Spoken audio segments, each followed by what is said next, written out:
Well, good afternoon. In the dark days that followed September 11th, 2001, Americans made a solemn commitment that we would always remember in our hearts and minds all of those that we lost.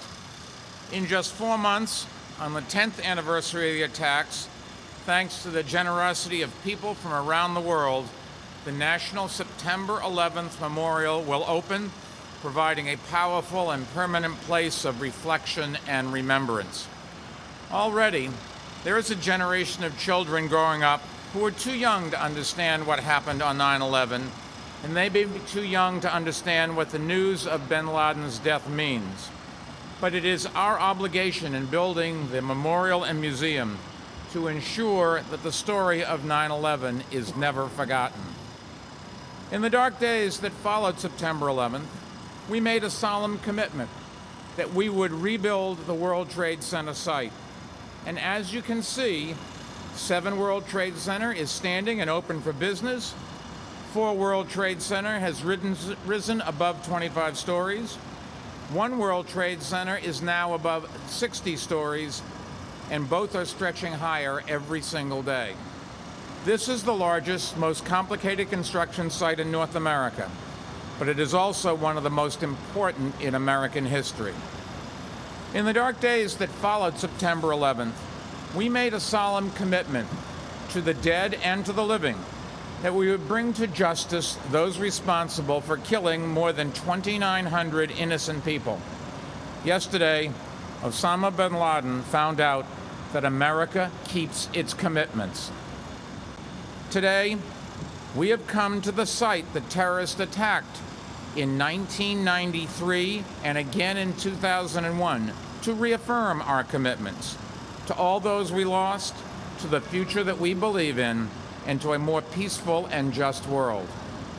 And we come to say, with gratitude for the courageous men and women who made it possible, that the forces of freedom and justice have once again prevailed over those who use terror to pursue tyranny.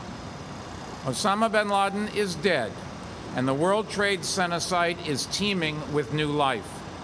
Osama bin Laden is dead, and Lower Manhattan is pulsing with new activity. Osama bin Laden is dead, and New York City's spirit has never been stronger. The construction you see here is a rebuke to those who seek to destroy our freedoms and liberties. Nothing will ever return our loved ones, but we are rebuilding from the ashes and tears a monument to the American spirit. New York's way is ever forward, ever skyward. 10 terrible years ago, a terrible evil visited this place.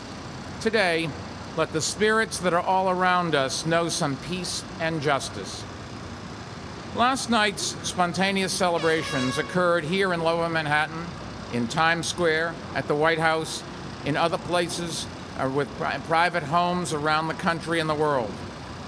They were a tribute to the selfless valor and dedication of our armed forces and to those who have worked to prevent terrorist attacks over the past 9.5 years.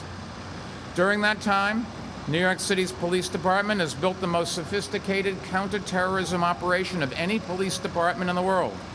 Today, as it does every day, Commissioner Kelly and our counterterrorism experts will adjust their strategies and deploy their resources based on the latest information.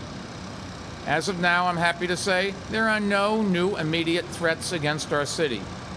But there is no doubt that we remain a top target, and the killing of bin Laden will not change that, nor will it distract us from a mission that remains our absolute highest priority, defending our city and country against all those who use violence to attack freedom.